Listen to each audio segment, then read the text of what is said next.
Hindi masyado marami mga young people. Kung konti lang yung mga bata, isa, dalawa, okay na yan. Hindi pwede na magtatlo pa kayo doon, mag-apat. Limited lang, kunti man lang yan sila. Hindi na kailangan magtatlo kayo doon. Maximum of dalawa lang. Tama na yan. Minsan kayo, wala na ba kayong Sunday school? Ano na lang ang ninyo? Ano na lang spiritual life ninyo na hindi kayo makapakinig ng mga lesson? Okay, so tonight, start tayo sa ating series study. Alright. Shining as lights in a dark world. Okay, please stand. Philippians chapter 2. Philippians chapter 2. Okay, thank you, Brother Aldin. Okay, Philippians chapter 2.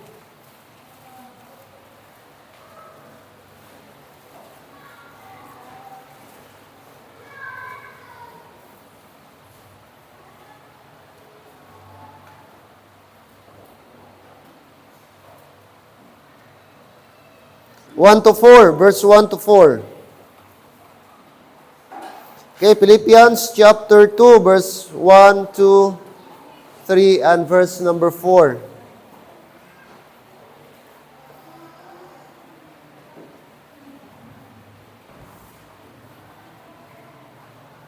Okay, let's read all together. Verse 1, go. If there be therefore any consolation in Christ, if any comfort of love, if any fellowship of the Spirit, if any bowels and mercies, fulfill ye my joy, that ye be like-minded, having the same love, being of one accord, of one mind.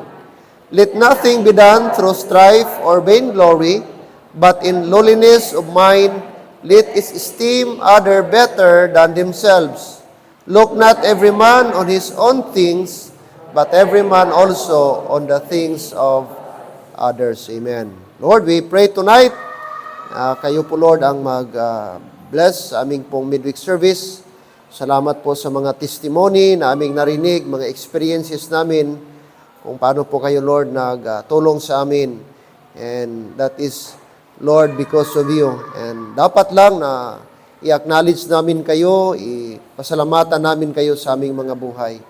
And tonight, Lord, as we continue our series study, in this lesson, in the topic, Lord, shining, Lord, as lights in the dark world. It's my prayer na, Lord, sana po mag-shine kami as we are supposed to be. Tonight, I pray na aming ma-continue at matapos, Lord willing, ang lesson na ito, and it's my prayer na may ma-learn kami, Lord, after these studies. As we go on, we entrust to you everything. In Christ's name we pray. Amen. And amen. Be seated. Okay, shining as lights in the dark world. Okay, a few weeks ago, okay, we are commanded to shine. Okay? In what area we need to shine? Verse 15, chapter 2, verse 15, that ye may be blameless, Paul says, harmless, the sons of God, without rebuke in the midst of a crooked and perverse nation, among whom ye shine as lights in the world. So, ang ating pong topic, andyan po sa last phrase, ye shine as lights. And what area or in, saan tayo dapat? In the world, no? In the world. So, we are told we need to shine in the world, the system of this world. Why? Because this world is crooked, no? Lana. Now, ang mundo ngayon, like I said, pasama ng pasama. Tingin ka sa social media, halos wala nang, very limited na lang, very few lang ang makuha mo ng mga matitino. No, almost yan, grabe na. Pag if you are not careful, madala tayo, no, sa mga worldly na mga kaparaanan. And sadly, maraming mga young people na even Christian na, no, nag-a-adapt pa rin. Maraming nagkakanta-kanta ngayon yung silos.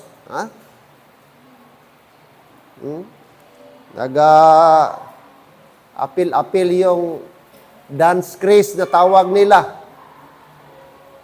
Sumisikip ang dibdib. Imagine mo yan, Christian ka na, nag-apil-apil ka pa yung silos-silos na yan. That is worldly. Amen? kunti lang ga amen. Hintayin pa may follow-up na amen. Baka yung wala ga amen, baka patugtog kayo yan. Ha? Baka pakinig kayo yung mga kontrobersyal na mga kanta. Dapat wala tayo dyan. Amen? Baka ginagawa nyo pa yung ringtone. Silos-silos na yan. No? So, huwag tayo. Kasi we are in a crooked world. Amen? Huwag tayong makisang-ayon. Huwag tayong mag-adapt. Huwag tayong mag-sali-sali dyan. Okay? Right. So, we are to shine. Now, in what area tayo dapat mag-shine? How are we to shine? Verse 14, review konti, do all things without murmuring. Number 1, by not murmuring. Kapag tayo pa ay hindi mag-murmur, that's the way na tayo po ay mag-shine.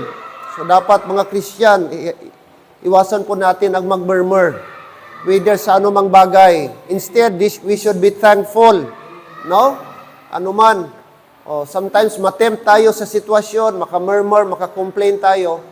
But dapat sa anumang sitwasyon, isa sa mga bagay, matempt tayo mag-murmur, itong laging brown out. Mainit pa, tapos brown out bigla. Maya-maya, balik, brown out naman. Lalo na sa gabi. I don't know kung naka-experience kayo na may bata pa. No?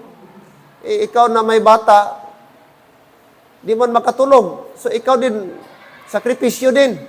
Kay paypayan mo. Kay hindi makatulog, gamaoy. No? Kaya minsan, question tayo, ano ba itong sukuti ko na ito? Okay? Kaya may mga sitwasyon na gano'n, ginatest ang ating patience. Pero sabi ng Bible, i-avoid natin ang pag-murmur. Amen? Okay? Do all things without murmuring. Number 2, by not disputing. First, by not murmuring. Pangalawa, by disputing. Okay? Disputing means going to one another and creating dissatisfaction by unwise talk and gossip. No? Mag-gossip ka. Mag-murmur ka o i-air mo yung dissatisfaction mo sa ibang tao just to gain ng sympathy. So, mali po yun. No? May mga dissatisfaction ka, discontentment ka, disagreement ka.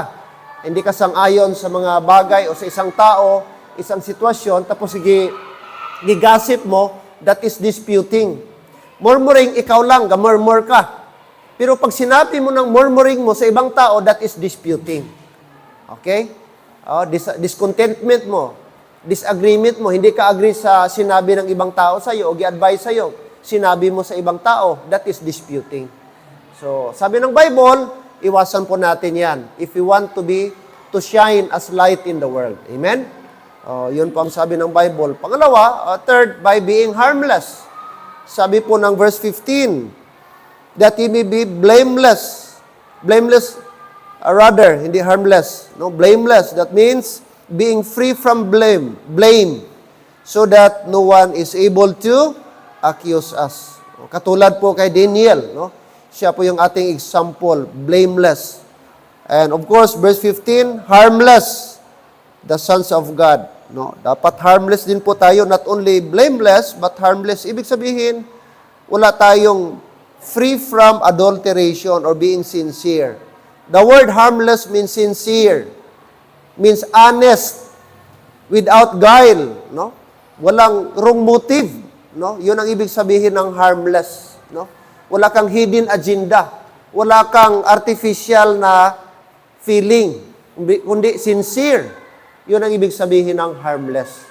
So as Christian, hindi lang tayo sinabihan blameless but harmless as well, no? Sincere ba ang intention mo? All right? And of course, verse 15 again, sabi ng Bible, without rebuke. Without rebuke. Refers to what? The idea of living such a way that we do not have to be checked, corrected, or chastened. Yung pang hindi tayo chasten ni Lord sapagkat without rebuke, no? So, like I said, kapag kabata, palasaway, dungol, gina-rebuke natin. Paano natin i-rebuke ang bata? Ginapalo natin. Ginadisiplina natin.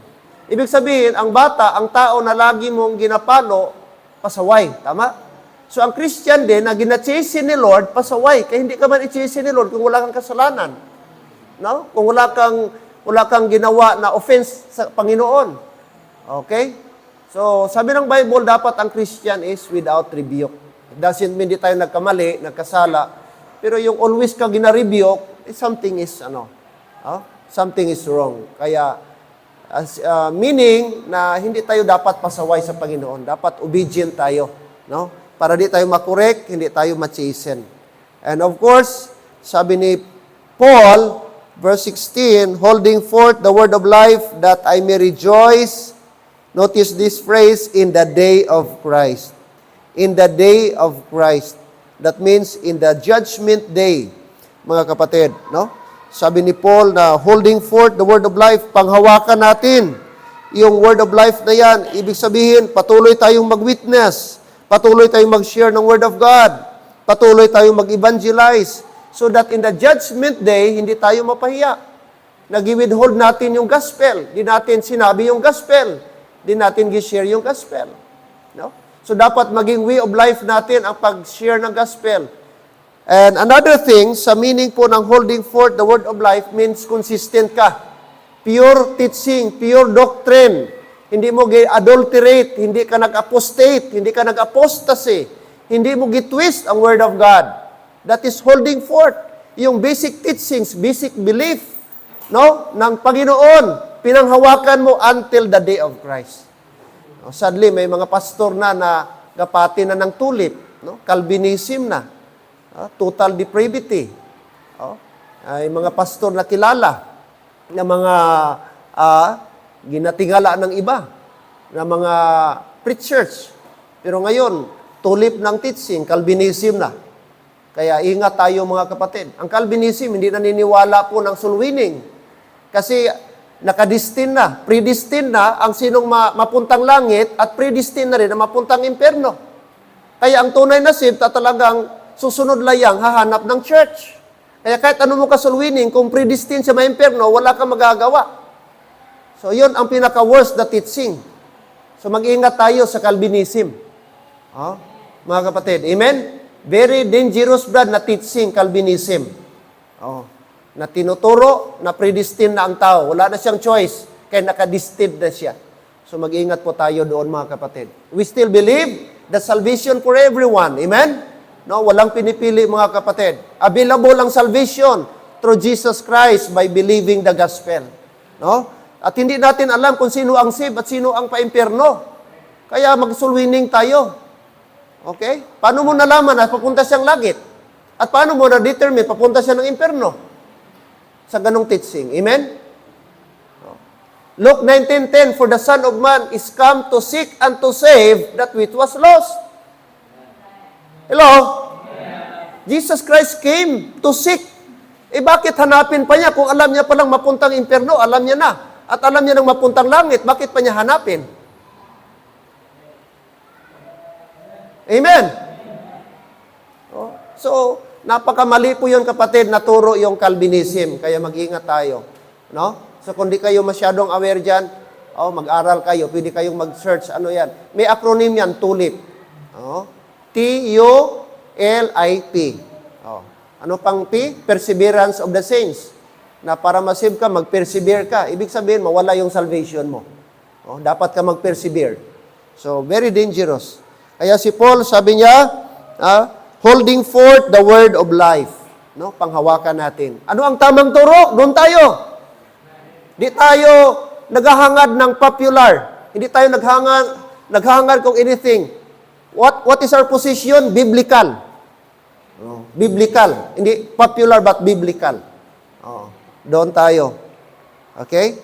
So, mga kapatid, tayo po i-encourage that we need to shine. Okay, last. And we'll proceed. Number 3, why are we to shine? Why are we to shine? Bakit kailangan nating mag-shine? Nalaman na natin kailangan, sa anong area dapat tayo mag-shine? No? By not murmuring, by not disputing, by being harmless, by being blameless, without rebuke. Doon tayo dapat mag-shine. Ngayon, why are we to shine? Anong dahilan, bakit kailangan tayong mag-shine? Diyan pa tayo? Okay, number one reason that God the Father may be glorified. Amen. That God the Father may be glorified. Sapagkat ang ating Ama ay maluwalhati. So kapag ka nag-shine ang mga Christian, the result would be the Father will be glorified. Matthew 5:16. Open your Bible. Matthew 5:16. Chapter 5, verse 16. Chapter 5, verse 16. The Bible says, "Let your light so shine before men that they may see your good works and glorify your Father which is in heaven." So the Bible is very clear. Amen? Jesus Christ, this is the very word of our Lord Jesus Christ. And He said, let your light so shine. That means your testimony, your life, your action, okay, should shine. Okay? For what purpose? That they may see your good works. When we shine, people may notice. When we shine, people may see our good works. And when we provide or when we produce good works, the result would be the Father in heaven will be glorified. Okay? So malulhati ang Ama. Matuwa ang Ama natin. Malugod ang ating Panginoong Diyos kapag ka ang kanyang mga anak ay nakikita niyang nag-shine. Alright? Let me give you an example. Ezekiel chapter number 3 verse 28. Daniel. Alright? We know the story of Daniel. But before Daniel, ating makita ang kanyang mga friend. No, mga fellow young men na captive din. Alright? Very famous. Shadrach, Meshach, and Abednego. Look at verse number 28. Chapter 3, verse 28. Chapter 3, verse 28. Daniel chapter 3, verse 28. Then Nebuchadnezzar spake and said, Blessed be the God of Shadrach, Meshach, and Abednego, who hath sent his angel and delivered his servants that trusted in him, and have changed the king's word, and yielded their bodies that they might not serve nor worship any God, except their own God. Therefore I make a decree that every people, nation, and language which speak anything amiss against the God of Shadrach, Meshach, and Abednego shall be cut in pieces, and their houses shall be made a dunghill, because there is no other God that can deliver after this sort. You see? I know you know the story, amen? Nagpatayo ng malaking image si Nebuchadnezzar at during inauguration, nagbigay siya ng decree, lahat mag-bow down pag nakarinig sila ng mga sound of the trumpet, ng mga instrument. And whoever na mag-refuse na mag-bow down sa image should be punished to the fiery furnace. Amen? And fast forward tayo, nangyari na yung inauguration, lahat ng mga tao nag-bow down, they worship the image except sa tatlong young men. By the name Meshach, Shadrach, and Abednego. Gi-summon sila, pinatawag, gi-interrogate, Meshach, Shadrach, and Abednego, totoo ba na hindi kayo nag-bow down during sa inauguration? Bigyan ko kayo ng last chance na mag-bow down today, otherwise, itapon kayo sa fiery furnace. But makita natin ang kanilang sagot. No, my king. Okay? Na hindi po kami mag-bow down kahit because our God is able to save us. But if not, willing pa rin, kung hindi kami i-save the Lord, hindi pa rin kami mag-bow down sa inyong image na pinatayo. Because we believe that is a false God. We believe that is abomination in the sight of God. That is their conviction. And mga kapatid, totoo. So, ginapo sila ng kanilang sariling damit. Sabi ng, wala na tayong enough time, pero basahin nyo yan, andyan po yan. Kinuha yung sariling damit, ginapo sa kanila, itinali sa kanila, at itinapon sila doon sa fiery furnace. And what is interesting, yung nagtapon sa kanila na malalaking mga tao, mas nauna pang namatay kaysa kanila. At nung tiningnan po nila ng king at yung ibang mga tao doon sa fiery furnace, ang tatlo naging apat. At yung pang-apat, kamukha ng Son of God. Sabi ng Bible.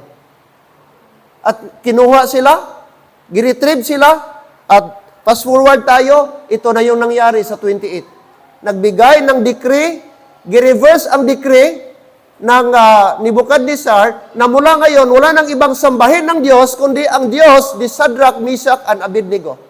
At sino mang mag-refuse na magsamba sa kanya o mag-defy sa Diyos na ni Meshach, Shadrach, and Abednego shall be cut in pieces. Ganon ang punishment. Look at verse number 28. Then Nebuchadnezzar spake and said, Blessed be the God of Shadrach, Meshach, and Abednego, who hath sent his angel and delivered his servant that trusted in him, and have changed the king's word, and yielded their bodies that they might not serve nor worship any God except their own God. Oh? So di po sila nag-worship, kundi the God of Israel. Therefore, I make a decree, sabi ni Nebuchadnezzar, that every people, nation, and language which speak anything, take note this word, against the God of Shadrach, Meshach, and Abednego shall be cut in pieces, and their houses shall be made a dunghill, because there is no other God that can deliver after this sort. You see, mga kapatid? So, binaliktad na. Take note, itong king na ito is pagan king. Ibang Diyos kinikilala niya. Tama? Hindi siya kumikilala sa Diyos ng Israel. Pero this time, na-convince siya sapagkat may mga tao na nag-stand what is right. This stand what is true. Amen. Hindi sila natinag, hindi sila natakot na kahit itapon sila doon sa apoy, mga kapatid, willing silang mamatay for the sake sa kanilang God, but never silang mag-worship sa false God. Wow. What a testimony. And because of this, nakilala ang Diyos of Israel, the God of Meshach, Shadrach, of Abednego, because they shine. Kaya Christian, pag di ka mag-shine, di makilala ang Diyos mo. Pag di ka mag-stand, di ka makilalang Christian ka. Pag di ka mag-stand, di ka makilalang Baptist ka. Kaya kailangan natin mag-stand. Kung mag-stand ka, mag-shine ka. Huwag ka magpa-intimidate. No, baka ibas ka, baka I hope ito si Christine, kilala ito sa emisyon na Baptist. Dapat mas kilala tayong Baptist kaysa kung ano-ano. Amen? Kayo mga estudyante, dapat makilala kayo kung anong stand ninyo. Oh. Dapat kung may saot-saot, sorry sir, sorry ma'am. Pero sa amin, may belief kami ma'am na bawal po sa amin. Kasi sa Bible po ma'am, bawal po dance kami dyan ng Dapat kabalo kayo. Sabihin nyo sa teacher nyo, meron tayong religious freedom. Our Constitution provides religious freedom. Kung ang Muslim nga, di pwedeng pilitin, the same privilege sa atin. Oh, Muslim, kahit lupang hinirang yan, di pwedeng tanggal, hindi sila magtanggal ng hijab. Kasi ang kanilang religion, nagturo sa kanila. At gi-honor po yan ng gobyerno natin. Tama? So, bawat religion, meron tayong practice, meron tayong freedom. So, ang gawin lang natin, mag-stand tayo. Huwag tayong matakot. Ito, between life and death. Between life and death. Fiery furnace, itapon sila doon. Pero mga kapatid, mas pinili nilang itapon doon kaysa mag-worship sila sa false God. And the result, mga kapatid, naging testimony si Meshach, Shadrach, and Abednego. Nag-shine sila. Saan na yun si Dave? Kung saan man. Mag-shine kayo mga estudyante. Kung saan man kayo. Alright? So that our Father will be glorified. What else? Ating makita. Chapter 6. Ito naman, si Daniel. May testing din. Si Daniel. Gibawala naman nga mag-pray. Mag-pray at mag-worship except sa God doon sa Babylon, sa mga Medes and Persian during the time of King Darius. Bawal doon mag-pray. Kaya yung mga inggit sa kanila, hinanapan siya ng butas against his belief. Okay? Naggawa ng decree, batas. Si King Darius na bawal mag-pray. But look what happened. Still, si Daniel, mga kapatid, verse number 10, sabi po ng Bible, okay, verse number 10, now when Daniel knew Wherefore the king Darius signed the writing and the decree. Bawal na mag-pray.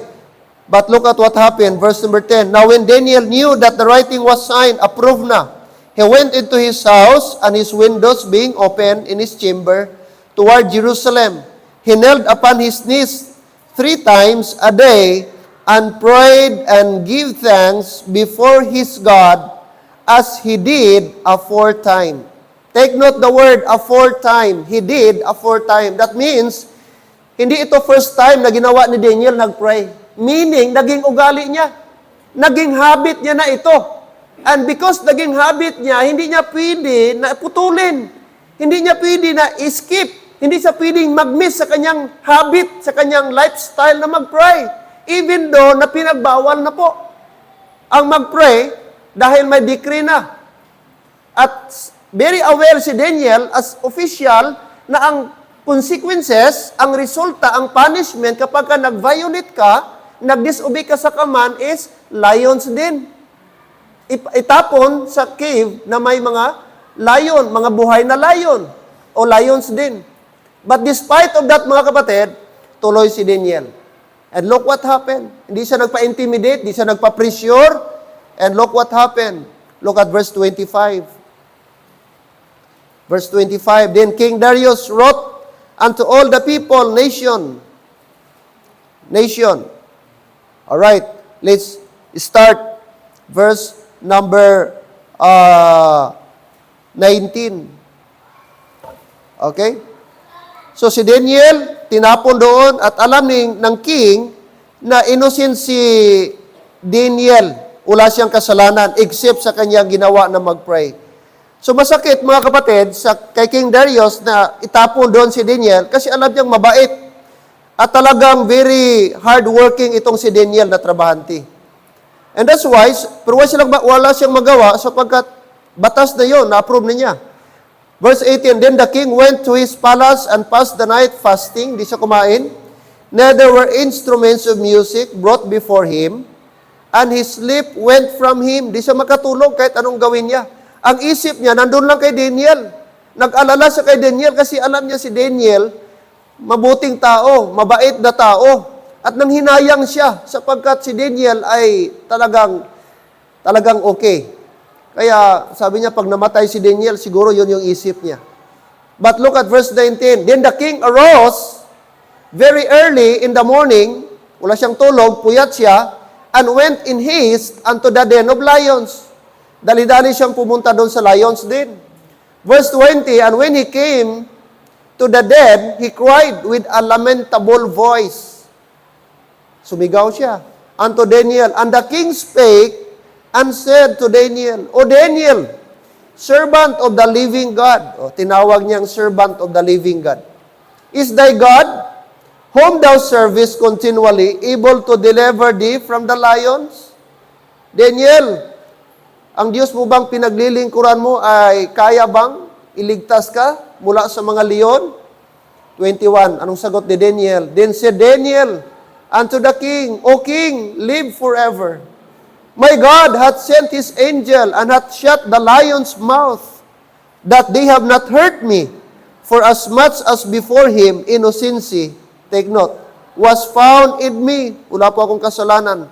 Manari, wala po, di po ako sinaktan ng leon sapagkat tinakpan ng Diyos ang bibig ng mga leon upang hindi makasakit sa akin. For as much as before him innocency was found in me, and also before thee, O king, have I done no hurt? Then was the king exceeding glad for him. Tuwang-tuwa yung hari nung nalaman niyang buhay si Daniel. And commanded that they should take Daniel up out of the den. So Daniel was taken up, kinuha siya. Inaakyat siya out of the den, and no manner of hurt was found upon him because he believed in his God. Wow. What a blessing. Amen? 24, And the king commanded, and they brought those men which had accused Daniel. O ito na, nabaliktad na. Yung mga tao na nainggit sa kanya at nag-akusa sa kanya, pinatawag. At nung tinawag sila, they cast them into the den of lions. Sila yung ipinalit kay Daniel. Tinapon doon sa kuweba.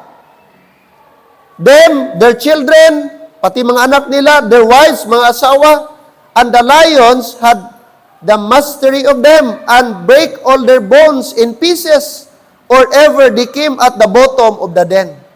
Di pa nagtupa. Wala na. Merienda na ng mga lion sila. 25. Then the King Darius wrote unto all people, nation, and languages that dwelt in all the earth, peace be multiplied unto you. I make a decree, gawa siya ng batas, si King Darius, that in every dominion of my kingdom, lahat na nasasakupan ng aking kaharian, men tremble and fear before the God of Daniel. Dapat matakot at mangatog, manginig sa Diyos ni Daniel. For He is what? The living God, and steadfast forever, and His kingdom that which shall not be destroyed, and His dominion shall be even unto the end. And He delivereth and rescueth, and worketh signs and wonders in heaven and in earth, who hath delivered Daniel from the power of the lions. So this Daniel prospered the reign of Darius and in the reign of Cyrus the Persian. Amen? Nag-shine ba si Daniel? Yes.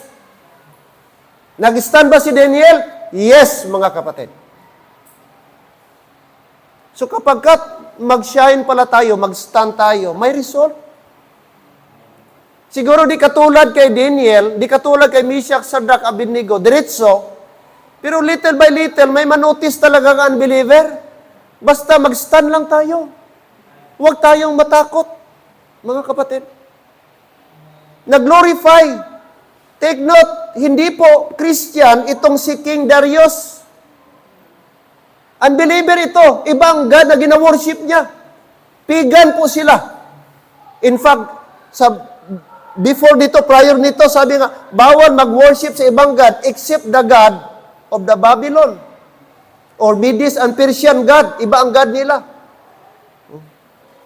Kasi may iba silang ginakilala. Pero si Daniel, di nagpatinag. Ayaw niya mag-escape. Mag-escape siya sa kanyang prayer life, sa kanyang Panginoon. Because alam ni Daniel na tutulungan siya ng Diyos. Kumbinsido si Daniel na ang kanyang God is able to save him. Kaya wala siyang agam-agam, mga kapatid. Kumbinsido si Daniel, confident si Daniel. And look what happened, mga kapatid. Binaliktad ang decree. Nung una, ang batas, bawal mag-worship sa ibang Diyos, maliban sa Diyos dito, sa Medes and Persian. Diyos ni Cyrus, Diyos ni Darius. Pero nung si Daniel, mga kapatid, na-save, mula doon sa lions din, na iba ang batas. Ang batas ngayon, bawal na mag-worship sa ibang God except the God of Daniel. Wow. So, girecognize ba ni Darius na ang God ni Daniel is the true and living God?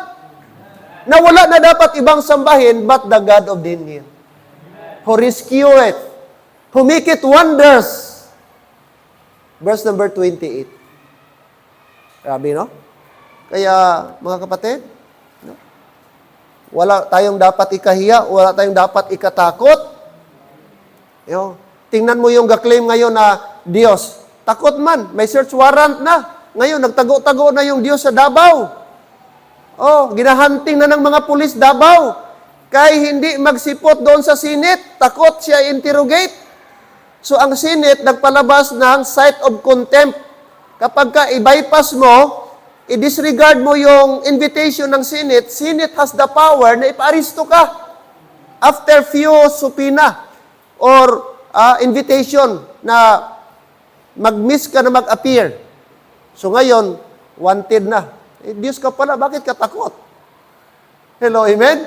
So nagpapakita, hindi totoo. No? Isa lang ang totoong Diyos. Kaya tayo din, mga kapatid, salamat, we have a true God. Amen? The God of Israel is our God.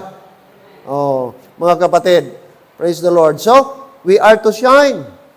We are to shine. Kapag ka ang Christian life natin, spirit-filled, mga kapatid, and then, ang ating life mag-shine before men, magiging blessing. No? Ma-convince ang mga tao Bakit ito sila? Ganito sila, no? Ano bang kaibahan ng kanilang God sa atin? Ngayon, ang mga tao ga-celebrate, umpisa na ngayon. Santo na. Meron ng Merkulis Santo, Lunes Santo, Martes Santo, Merkulis Santo. Ang adlaw na Santo na. Huwebes Santo, Biyernes Santo, Sabado de Gloria. Ano pa? Ang Sabado na Gloria na. Diba? Easter Sunday. Ganon.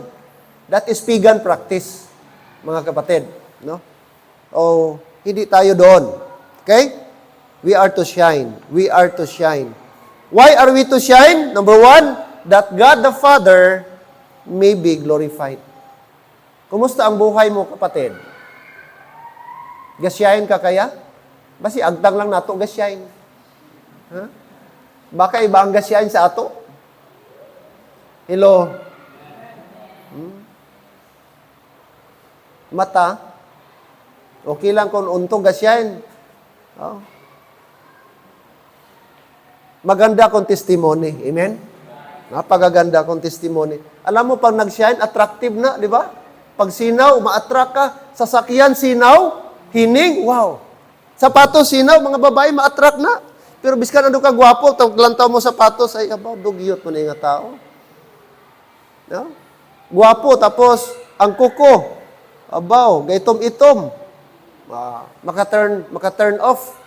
Pero pag shiny gani, pag hamis, pag hining, wow, mapapawaw ka. Bisan dili namin itsura, pero pag gahining, brad, wow, ma-attract ka, eh. Sinaw. Wag lang ang bulsa. Wag lang ang pitaka, sinaw. Gahining, delikado ba pag ang bulsa ang gahining, kag pitaka? Why, pigado, gid. Hello, amen? We need to shine. No? Sabi ng Bible. Okay, number 2. Tatlo lang po ito. Number 2 reason why are we to shine? That God the Father may be glorified. Number 2, that the Lord Jesus may be magnified. Yon. Ang una, ang ating Ama, nasa langit, ang Diyos natin, Ama, mag-glorify, malulahati. Pangalawa, ang ating Panginoong Hesus, mamagnify siya. Ano mamagnify?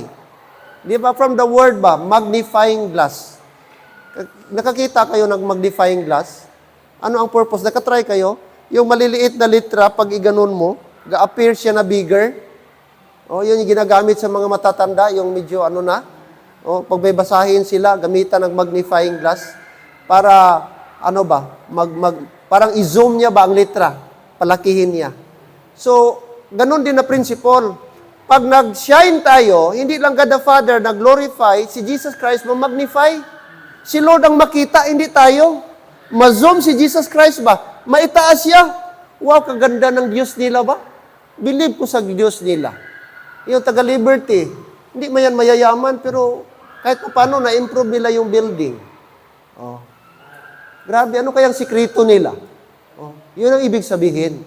Mamagnify ba? Si Kristo, maitaas si Kristo, maangat si Kristo, maitus up si Kristo sa buhay natin kapag tayo po ay nag-shine. Hindi tayo ang bida, kundi yung makita ang Panginoon sa buhay natin, paano siya nag-work sa buhay mo at sa buhay ko. Amen? Mamagnify. So dapat sa ating buhay, si Jesus Christ ang mamagnify, si Jesus Christ ang maangat, si Jesus Christ ang bida, dili tayo. Anong sabi ni John chapter 3 verse 30? John chapter 3 verse 30.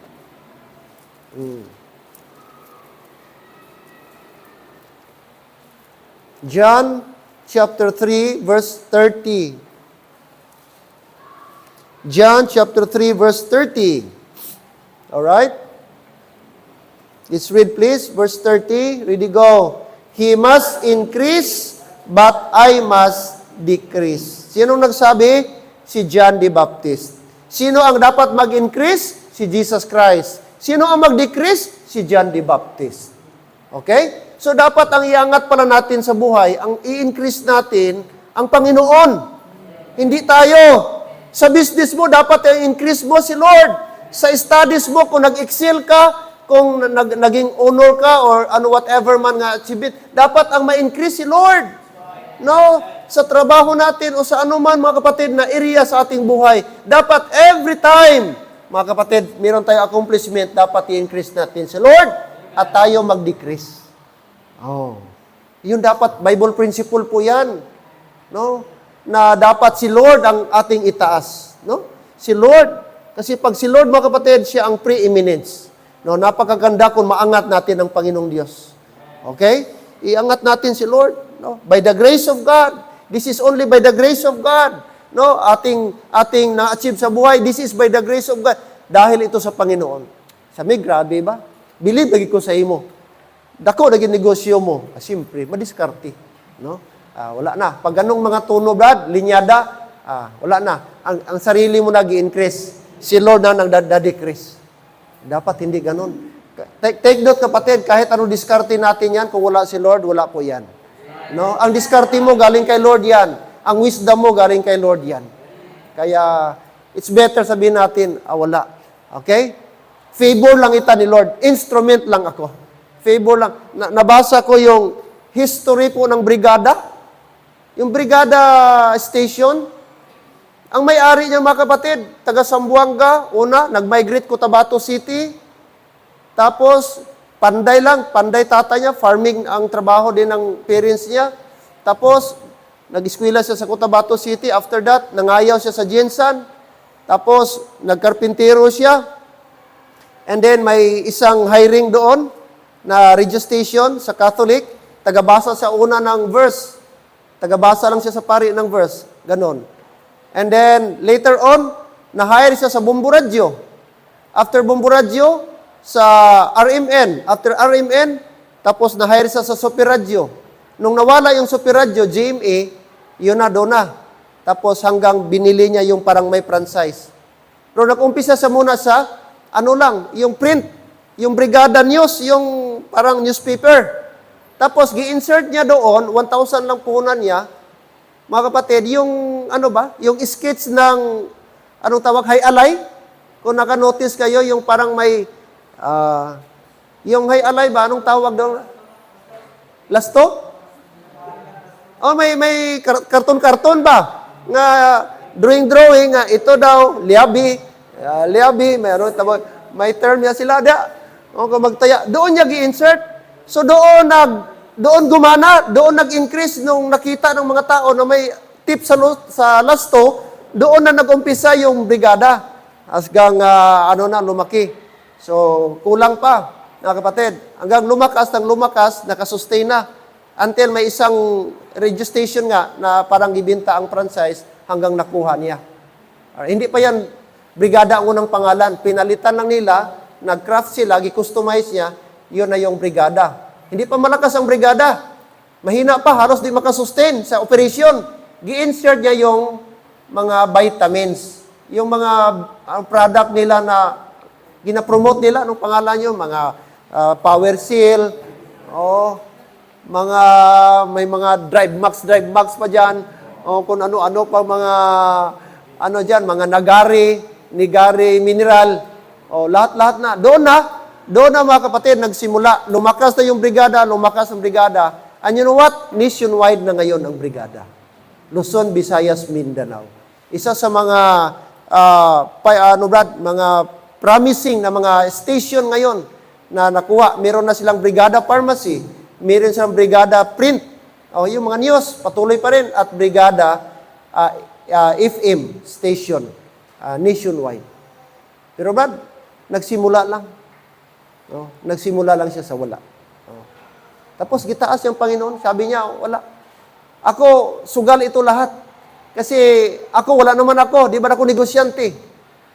Mga kapatid, si Elmer Catulpos, ang kaniyang CEO, mga kapatid, chairman CEO ng brigada. Ngayon, napakalakas na. Ngayon, girigaluhan si Bing Pabi Arakel ng Montero. Ngayon, si Bing Pabi Arakel, kasama yung ibang mga angkor, si City Councilor Esther Marin 14, yung station manager nila, si Brigada Luz, nasa Hong Kong ngayon. Ipatrip to Hong Kong ang kanyang mga tawag nito, yung mga performing niya ng mga angkor. Kasi isa sa mga mataas ang rating, Brigada Coronadal sa Mindanao. Kaya trip to Hong Kong ngayon, mga kapatid. Pero nagsimula sa wala. So my point is, ganun. No? Na kung pwede gani ang unbeliever, i-prosper, why not tayo, mga kapatid? No, ang principle lang, i-honor lang si Lord. Ang principle lang, i-magnify lang natin si Lord. Huwag tayong mag-change ng heart. Huwag tayong magbago, amen? Huwag tayong magmataas, huwag tayong maging proud. No, mag-ingat tayo doon. Kasi yun ang magiging downfall natin. No? Magnify. I-appear natin bigger ang ating Panginoong Diyos. Like John. Anong sabi ni John? Okay? He must increase, but I must decrease. No? Yun dapat, mga kapatid. Ano pa makita natin dito? Philippians chapter 1, verse 20. Philippians chapter 1. Philippians chapter number 1. Anong sabi ni Paul? Philippians chapter 1. Let's go to verse 20 and 21.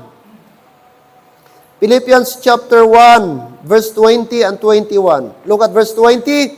According to my earnest expectation and my hope, that in nothing I shall be ashamed, but that with all boldness, as always, so now also Christ shall be magnified in my body, whether it be by life or by death. 21, for to me to live is Christ, and to die is what? Gain.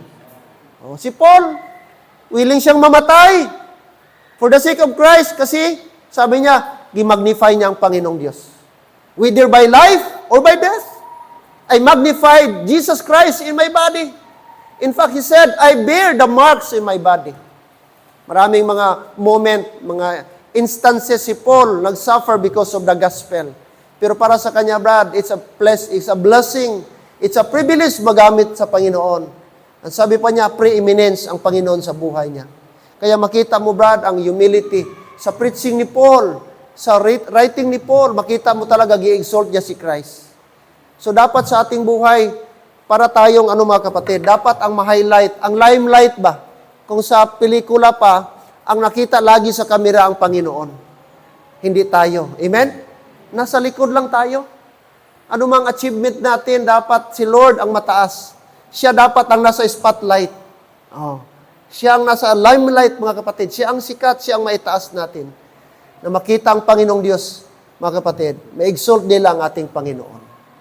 Paul says, I magnified. Okay? Now also Christ shall be magnified in my body. No? Napakaganda. Whether it be by life or by death. At sabi niya, for to me to live is Christ, and to die is gain. Ang tao lang ba na willing mamatay, yung makapagsabi niyan, kasi nag-magnify nila ang Panginoon. Alright? So let's magnify the Lord. Amen? Huwag nating ipagmataas.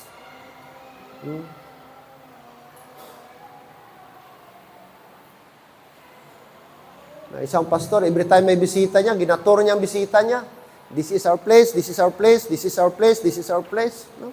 We don't need to brag. We don't need to advertise. No? Iwasan natin yan. No? There's a temptation, mga kapatid.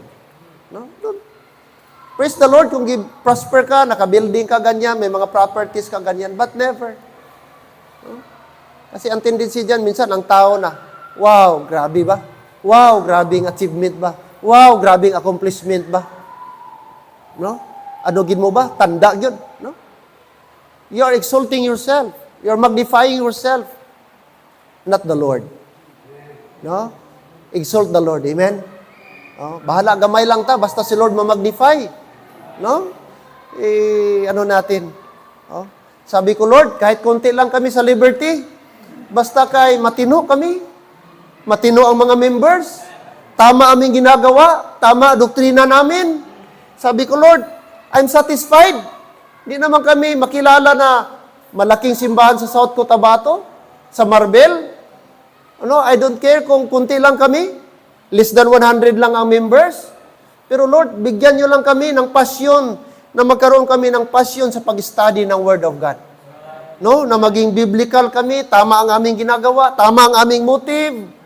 Di kami pahambog na, dami kaming activity, di natin i-broadcast sa media o sa social media. Every now and then, meron tayong activity, pakita mo sa... Hello, amen? Ngayon, yun ang kalakaran mga pastor. Every now and then, makita mo, ganito activity nila, ganito yung ano nila. Wala tayong kaibahan sa mga unbeliever, lagi tayong nag-advertise. I don't care kung sabihin nila, parang wala ginagawa ang liberty, parang wala mang activity yan sila. I don't care. As long na tama ating ginagawa kay Lord. Wala akong pakialam, i-advertise yan ipa. Actually, minsan nagigilty ako yung may baptism tayo na dapat na i-ano natin sa social media. Sometimes, ang aking puso, guilty ako, dapat hindi na dapat ganun. Let the Lord. Amen? Let the Lord. Isa man, dalawa na baptize God, praise the Lord. Kasi hindi naman gamater yan, 34, 20 yung nabaptize mo, o isa lang, as long, totoo, kapatid. Amen? Huwag tayong gumaya, mga members sa ibang mga simbahan. I don't care kung tahimik lang tayo as long may ginagawa tayo for the Lord. As long as winning tayo, ga-preach tayo ng totoong gospel, I believe that is what will matter, mga kapatid. Let the Lord, Jesus Christ, be magnified. Amen? Third and last, okay? Why are we to shine? That God the Father may be glorified. Number 2, that the Lord Jesus may be magnified. Third, that sinners may be saved. Amen. That sinners may be saved. Kapag ka nag-shine pala tayo, ang mga sinners ba saved? No, tingnan nyo ang mga pagan king, Nebukadnezar, na save, mga kapatid, during the time of Meshach, Shadrach, and Abednego. This time, Darius, mga kapatid, tingnan nyo po, naggawa siya ng decree, pabor sa God of Israel. And then, makita din natin sa time ni Joseph, Pharaoh. Diba, nung na-interpret properly ang kanyang dream, sabi niya, sino pa ba? Sino pa ba ang dapat na Diyos na kilalanin? Kundi ang Diyos ni Joseph. Kasi siya lang ang nakapagbigay ng proper interpretation sa kanyang dream. Na-convert po sila, mga kapatid. Kaya dapat tayo po mag-shine talaga. Mag-shine tayo. Alright? Ezekiel chapter number, look at verse number 33. Ezekiel chapter 33. Ezekiel chapter 33.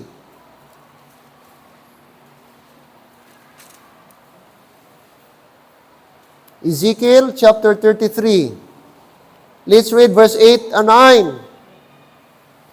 Ezekiel 33 verse 8 and 9. Ready, go. When I see unto the wicked, O wicked man, thou shalt surely die, if thou dost not speak to warn the wicked from his way. That wicked man shall die in his iniquity, but his blood will I require at thine hand. Nevertheless, if thou warn the wicked of his way to turn from it, if he do not turn from his way, he shall die in his iniquity, but thou shalt hast delivered thy soul. So, sino po? Sinabihan yan, yung watchman. Saan ang watchman? Verse 7, so thou a son, O son of man, I have set thee a watchman unto the house of Israel. Specifically, ang watchman dyan, si Ezekiel, prophet. Siya po yung bigyan ng task na maging watchman sa Israel. But by principle, tayo po ngayon ay watchman sa ating panahon. Watchman tayo. Okay? Na dapat tayo mag-share ng gospel sa wicked man, meaning mga unsaved. At dapat sabihan natin sila. Otherwise, kung yung wicked man, di mo sinabihan na turn from his wicked way, pag namatay siya, yung dugo niya i-require sa ating mga kamay. Hello, amen? Pero pag nasabihan mo daw yung wicked man, bago siya namatay, at namatay siya because of his wickedness, hindi ka na accountable, hindi ka na liable sa kanyang blood, sapagkat bago siya namatay, giwarn mo na siya. So sabi ng Bible, na dapat tayo mga watchman, magbigay tayo ng warning, no, sa mga tao. before, mga kapatid, ang judgment sa kanila. Okay? Ma-deliver sana natin ang kanilang soul. Alright? So we need to shine. Para tayong mga traffic light, no? Magbigay tayo ng warning, no? Okay? Para sa kanila. Alright? There is a consistent, no? Brightly burning life. In this way, we shall point sinners to the Savior and will hear His will done, and we shall be rewarded in the day of Christ. In the day of Christ. Amen? So, mga kapatid, according dito, last verse, sabi ni Paul, okay, 2 Corinthians 5:10, 2 Corinthians chapter 5, verse number 10. 2 Corinthians chapter 5, verse number 10. Chapter 5, verse number 10. No? For we must all appear before the judgment seat of Christ, that everyone may receive the things done in his body, according to that he hath done, whether it be good or bad. Si Pastor Nap Pontilias, pastor po siya sa Kabantan Bible Baptist Church, graduate ng Katipunan, Cebu. Dati po siya nagsakay ng barko. Seaman po siya. Okay? Meron siyang isang kapatid, una na Christian, ginaanuhan siya, ginasulwining siya, ayaw niya, pilosopo siya, kay grabe ka Catholic. Sabi ng kapatid niya, sige, kahit di ka man nakinig sa akin, mag-share ako ng gospel, baunin mo lang ito, basa-basahin mo ito. Pinabaunan siya ng Bible. At alam niyo, pag seaman ka, siyempre malungkot, homesick ka, malayo sa family. So ang kanyang option, wala pa mga internet. Mga late 80s, 90s, wala pa, di pa masyado ang internet, di pa masyado ang cellphone. Kailan nang nag-uso ang cellphone? Mga late 90s, 2000, early 2000. Oh. So wala talagang option. So ang parang lingaw niya, nagbasa siya ng Bible. Nagbasa siya ng Bible. At ang nabasa niya, mga kapatid, it so happened na Psalm 115. Halos whole chapter yan, kung basahin mo, may ilong di makasimhot, may talinga di kabati, may baba di kahambal, may kamot hindi kahikap, may tiil pero di kalakat. Speaks about Diyos. So sabi niya, bakit nasulat ito? So doon siya nagkaroon ng curiosity. Ang Cebu is known sa Santo Niño, Pit Senior. Di ba sinulog? Pit Senior. So doon siya natinag, doon siya na-open yung mind niya, na ang akin palang ginasimba nga Diyos, kag sabi ng Bible, ginapasan sila kay di sila kalakat. Ang nagasimba sa ila, susama kanila. Basahin niyo sa 115, andyan po yan, mga kapatid. Andyan. So doon siya ang opening eyes siya, yun yung turning point niya, na Christian siya. So di siya gidebate ng kanyang kapatid, na unang na Christian. Siya dong, dalhalan ng Bible dong, basahan ni sa barko dong. Oo, basahan lang ni. Gipabalon siya ang Bible kay Seaman. Mga kapatid, doon siya na Christian, sa barko nagbasa ng Bible. Amen? Kaya, ang sinners, basta mag-stand tayo, kanang manghod mo nga dungol, bata mo nga dungol, pakaisa mo nga dungol karon, ginabais ka, ayaw lang awaya. Ayaw lang ikuan. Ikaw, dungol-dungol ka. Mayra, maimperno ka. Iway kagapati sa akon. Lantawon to kung maimperno ka. Di ka maghibi-hibi, ha? Di mo ko pagbasulon. Kaya gihambalan ta na ka, ikaw kay dungol ka, bahala maimperno ka. Ayaw pabalo ni istorya mo na. Damor na nga di na masave, kay ma-offend siya. Dapat with meekness ang aton Kay, sabi ng Bible, in everything there is a season. May right time para sa kanila. No? Tatay mo, nanay mo, anak mo, show to them the kindness. No? Be polite, be courteous sa kanila. Kahit hindi pa siguro ngayon. Okay? So that sinners will be saved. Let us shine. Amen? We need to shine. I hope and pray na meron tayong nakuhang lesson sa ilang Wednesday natin na series study. Amen? We need to shine. We need to shine as light in the dark world. Amen. Praise the Lord. We are to shine that the God may be glorified, that the Lord Jesus may be magnified, that sinners may be saved. Amen. Tayo po tayong lahat, please. Okay, let's pray. Father God in heaven, thank you, Lord, for tonight. Thank you sa lesson na nagbigay sa amin ng exhortation, warning, and encouragement. And Lord, it's my prayer na sana po mag-shine kami as we are supposed to be, Lord, na nakadesign po. Help us na maging, Lord, na maging light, maging testimony sa aming mga loved ones, sa aming mga kapitbahay, sa aming mga classmates, aming mga relatives. Wherever man kami, Panginoon, sana po maging blessing po ang aming buhay. Marami pong salamat and be with us tonight. And all glory and honor, aming binabalik sa inyo, Panginoong Diyos. We love you, Lord. In Jesus' name we pray. Amen and amen. Okay? Balik natin sa ating song leader. Brother Alden, please.